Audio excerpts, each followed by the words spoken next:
comment Satan utilise l'offense pour vous piéger. Vous ne devez pas croire à ce mensonge. Maintenant, dans notre vie quotidienne, nous rencontrons de nombreuses situations qui pourraient nous conduire à une offense. Aujourd'hui, nous allons explorer comment Satan utilise ces moments comme des pièges et comment nous pouvons éviter de tomber dedans. Dans Luc 17, verset 1, Jésus a dit « Il est impossible qu'aucune offense ne vienne, mais malheur à celui par qui elle vienne. » En d'autres termes, nous ne pouvons pas éviter de vivre des offenses. Ce qui nous est recommandé, conseillé et instruit, c'est de ne pas causer d'offense aux autres. Dans ce monde, vous allez être offensé. Comment vous gérez cela, que vous preniez cette offense et la laissiez devenir un piège démoniaque, comme vous allez le voir dans un instant, où une opportunité de grandir dépend vraiment de vous. Vous savez, parfois les gens pensent que l'offense n'existe que dans des environnements toxiques et mauvais. Mais Jean 6, 66 dit « À partir de ce moment-là, beaucoup de ses disciples retournèrent en arrière et ne marchèrent plus avec lui. » Et puis nous voyons Jésus regarder ses autres disciples et il dit « Vous savez, êtes-vous aussi offensés ?» Cela me dit que les disciples de Jésus étaient offensés par Jésus et l'ont quitté. Si cela pouvait arriver avec le Christ, qui est le pasteur parfait, le prédicateur parfait, Dieu incarné, cela pourrait arriver à n'importe qui.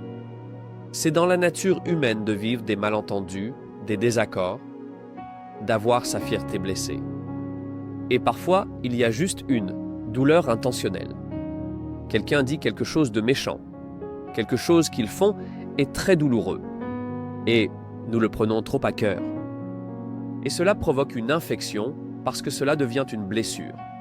Et les blessures, qui sont négligées, s'infectent. Et cela se transforme en quelque chose de plus grand que ce qu'il était au départ. Ce que je trouve intéressant, c'est que le mot « offense » utilisé dans le Nouveau Testament est « scandalon ». Scandalon était le déclencheur d'un piège sur lequel un appât est placé. Quand un animal touche le déclencheur pour manger l'appât, le piège se referme et l'animal est blessé. Alors pensez à cela. L'offense, c'est quand vos émotions sont blessées, vous savez, vous vous énervez. Vous prenez les choses trop personnellement. Même si les gens n'avaient pas l'intention de vous blesser, ou s'ils avaient l'intention de vous blesser, cela ne fait presque aucune différence dans ce cas. Dans le royaume spirituel, il y a un piège. C'est ce qui a été placé. Et cette offense, ces sentiments blessés, sont l'appât. Et quand vous commencez à manger l'appât, le piège se referme et vous vous retrouvez piégé dans le cycle de la douleur, dans le cycle du non-pardon, de l'amertume. Donc, scandalon indique vraiment l'incitation à un comportement qui va ruiner la personne. C'est en question. Alors quelqu'un a dit un jour, l'offense est comme une arme automatique. Une fois que vous appuyez sur la gâchette, ça continue à tirer. L'offense est liée à l'orgueil et au contrôle. Et ces trois-là, ils fonctionnent ensemble comme un trio mortel. Il y a deux types de personnes offensées. Il y a ceux qui ont été maltraités. Et il y a ceux qui pensent avoir été maltraités. Mais en fait, ils ne les aiment pas. Et parfois, dans les deux catégories, l'ennemi profite de nos sentiments et nous piège, nous tente. Maintenant, laissez-moi vous donner un profil d'une personne offensée. Le premier trait, le sentiment de droit. La personne qui se sent offensée a l'impression qu'on lui doit quelque chose. Ils valorisent ce qu'ils ont en eux-mêmes et ont l'impression d'avoir beaucoup travaillé et de mériter d'être élevés. La vérité, c'est qu'ils ont l'impression de mériter quelque chose qu'ils n'ont pas reçu. Quand vous vous sentez en droit d'avoir une position, une reconnaissance ou une chose, et que vous ne l'obtenez pas, vous avez tendance à vous sentir offensé et rejeté. Le deuxième profil d'une personne offensée est l'orgueil. Comme je l'ai mentionné, l'orgueil et le contrôle fonctionnent ensemble avec l'offense. Les personnes orgueilleuses sont autonomes au lieu de se fier à Dieu. Quand l'orgueil attaque, il ne nous permet pas de voir l'ensemble du tableau. Lucifer était orgueilleux et cela a entraîné sa chute. Quand les gens sont offensés, l'offense est souvent enracinée, dans de nombreux cas, dans l'orgueil. L'orgueil nous fait tomber. Cependant, pour les personnes offensées, elles ne voient pas la chute, comme le résultat de leurs actions. Ils blâment cela sur d'autres personnes. Certaines personnes ne peuvent pas supporter l'idée d'avoir tort, et ensuite elles se sentent honteuses et indignes. Quand une personne offre une direction ou une correction à une personne orgueilleuse et offensée, c'est souvent interprété comme « je ne peux rien faire de bien, j'ai encore tout gâché ». Et s'ils ne peuvent pas blâmer quelqu'un, alors ils jouent la carte de la victime. Le troisième trait d'une personne offensée est qu'elle se concentre tout le temps sur l'injustice. Les personnes offensées ont souvent l'impression que les dirigeants d'église et d'autres les ont traités de manière injuste. C'est une plainte courante. Ce que j'entends, c'est qu'ils ne valorisent pas mon don. Les gens sont blessés et accumulent du ressentiment et de l'amertume lorsqu'ils ne sont pas utilisés dans l'église. Ce que les gens ne réalisent pas, c'est qu'il y a un ordre approprié dans une église bien structurée. Et, très probablement, les personnes qui veulent être impliquées, utilisées et reconnues veulent parfois des choses avant leur temps. Il y a les saisons de Dieu pour nous former et nous développer. Et une partie de cette saison consiste à traverser des injustices perçues. Maintenant, parfois, c'est une véritable injustice. Nous sommes maltraités par les gens et, parfois, cela peut être un test de notre caractère, une construction de notre caractère, parce que, vous savez, nous prions tous Dieu pour être des serviteurs, et ensuite nous nous plaignons à Dieu quand nous sommes traités comme tels.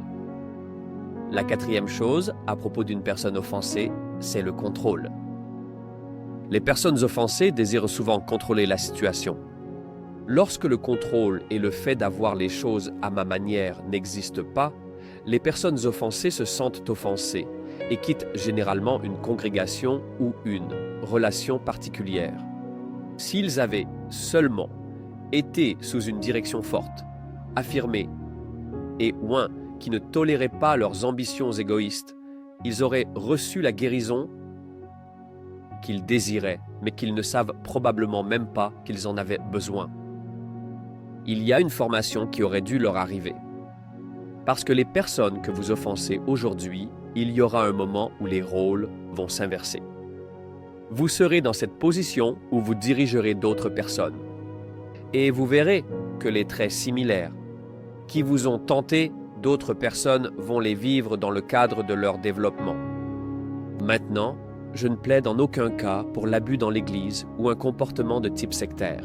Je parle de choses futiles qui font que les gens se sentent offensés. Et quitter l'Église, quitter des relations, et bien souvent saboter leur croissance spirituelle.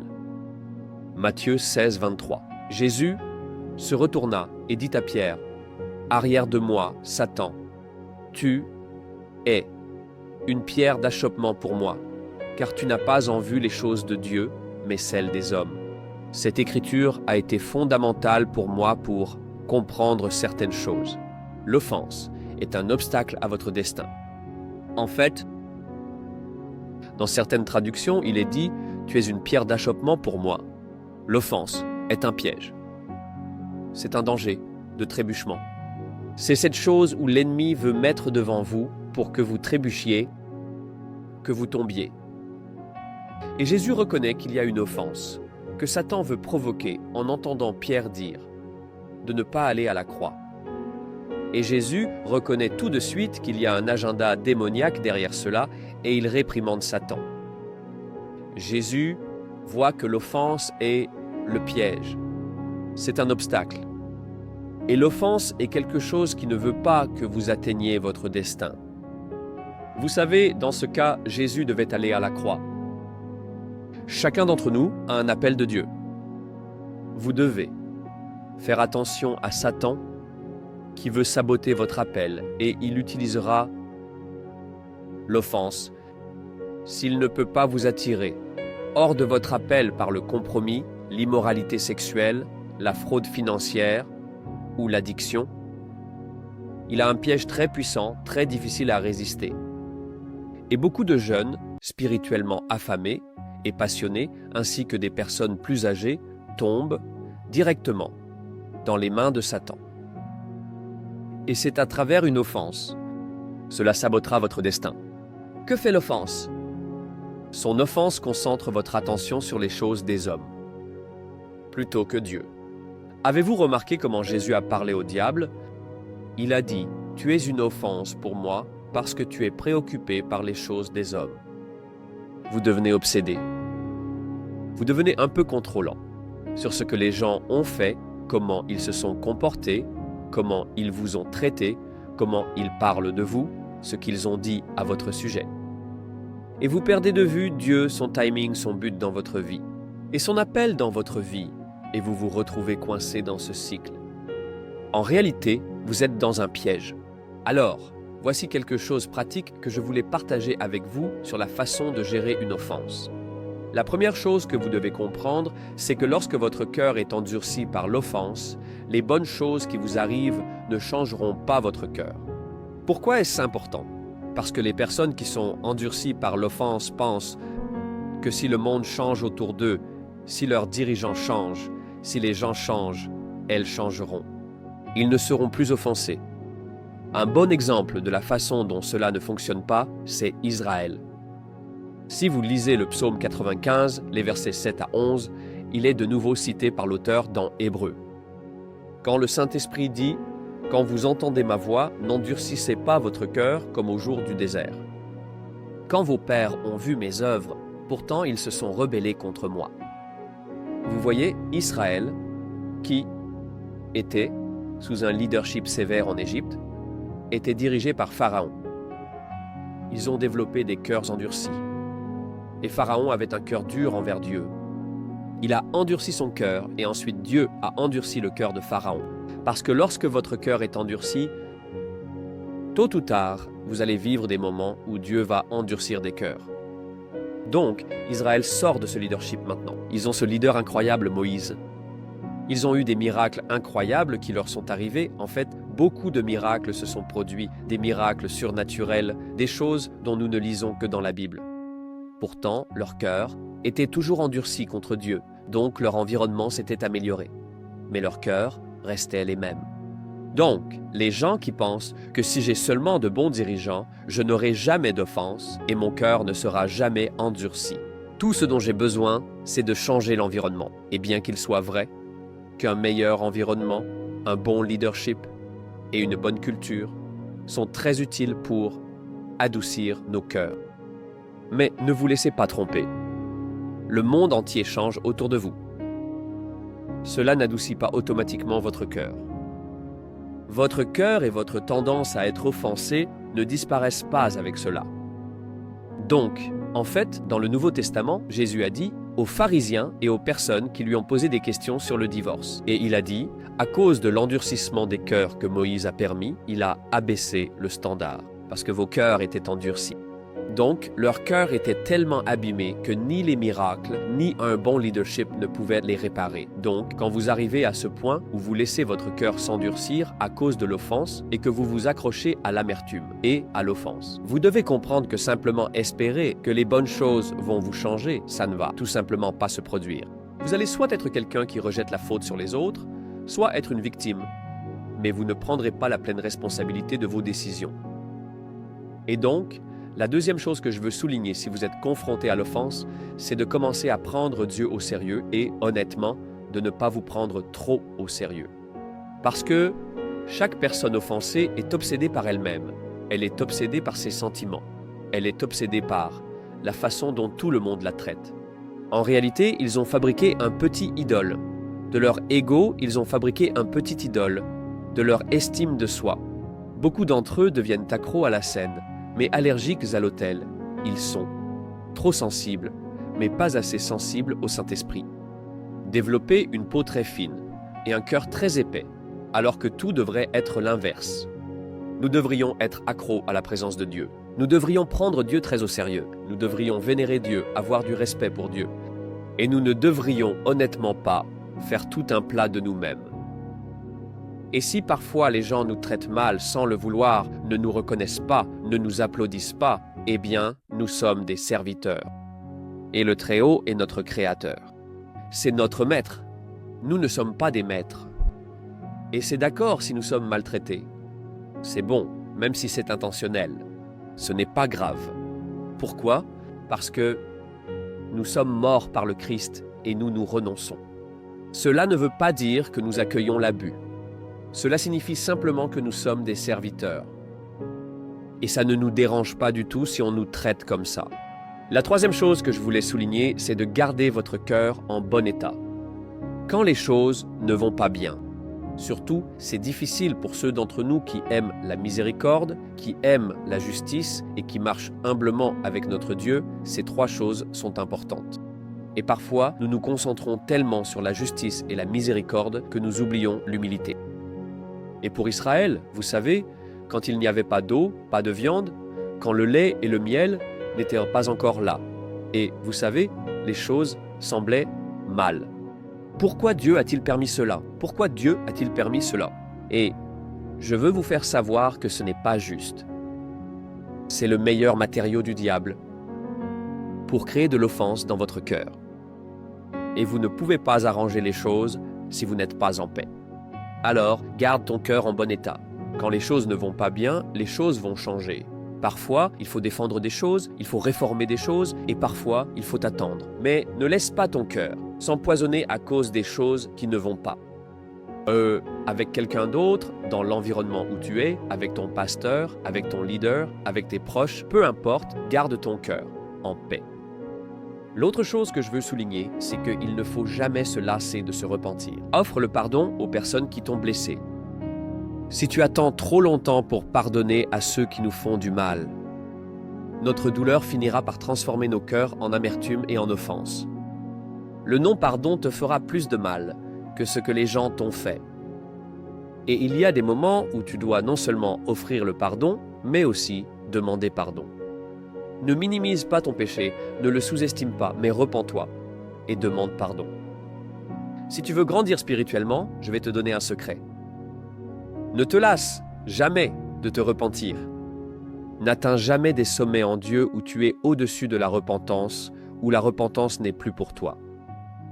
Si tu veux grandir, grandis dans la repentance. Et enfin, n'hésite pas à aborder les conversations gênantes. Cette expression. N'hésite pas à aborder les choses gênantes. Je l'ai entendu de la part du pasteur de Mercy Culture. Il l'a en fait. C'était l'une de leurs valeurs. N'hésite pas à aborder les choses gênantes, dit-il. Nous construisons la confiance, le caractère et les relations de demain en engageant des conversations difficiles aujourd'hui. Matthieu 5,23 dit « Donc, si tu apportes ton don à l'autel et que tu te souviens que ton frère a quelque chose contre toi, laisse ton don là, devant l'autel, et va-t'en. D'abord, réconcilie-toi avec ton frère, puis viens et offre ton don. Maintenant, si jamais tu as eu quelqu'un qui est offensé par toi, ce verset est plutôt offensant. Parce que ça te dit en gros que si tu reconnais que quelqu'un est offensé par toi, c'est à toi d'aller vers eux. Maintenant, j'ai eu du mal avec ce verset. Parce que quand je le lisais, j'avais tout de suite quelqu'un en tête que je savais offensé par moi. Et tu sais quelle a été ma réponse? Eh bien, ce n'est pas mon problème. Ils sont juste facilement offensés, c'est leur problème. Et ce verset a vraiment fait un travail profond dans mon cœur. Donc, si je sais qu'une personne est offensée par moi, selon ce verset, je dois aller vers elle et aborder les conversations gênantes. Je dois leur parler, leur demander ce qui se passe, m'excuser pour la façon dont je les ai fait se sentir ou pour ce que j'ai fait. Et quand ils commencent à s'ouvrir sur ce qu'ils ont perçu, ce que je leur ai fait, ou ce qu'ils ont ressenti que je leur ai fait, sans me défendre, les écouter. Affirme ce qu'ils ressentent. Reconnais la douleur et prends la responsabilité de ma part du problème. J'ai vu tant de relations se guérir. J'ai vu des offenses être déracinées grâce à cette méthode. Mais ce que j'ai remarqué, c'est que beaucoup de gens font ceci. C'est que, au lieu d'aller vers la personne, ils contournent cette personne et parlent d'elle au lieu de lui parler. Et tout ce qu'ils font, c'est de se trouver plus de sympathisants pour leur offense. Et ils créent une culture du nous contre eux dans les églises, dans les ministères et sur le lieu de travail. Les commérages ne te rendent pas plus pieux, mais la croissance nécessitera que tu te plonges dans des conversations gênantes. Alors, ne laisse pas Satan te piéger. Évite ce piège. Ne crois pas à ce mensonge. Éloigne-toi de cette offense, éloigne-toi. Après Jésus, renonce à toi-même, prends ta croix et suis le Seigneur. Et que Dieu apporte la liberté dans ta vie et que tu vives ta vie sans offense. Fait intéressant, en fait, alors que j'enregistre cela, je me souviens que j'ai un e-cours avec mon bon ami, le pasteur Maker Signorelli, sur mon école Vlad, qui s'appelle Un cœur inoffensable. Donc, pour ceux d'entre vous qui luttent avec ça, je vous encourage à y jeter un œil. Ensuite, j'ai un sermon intitulé « Gérer un cœur d'orphelin » qui pourrait t'aider à aller encore plus loin dans cela. Que Dieu te bénisse. Et c'est le moment de vivre sans offense.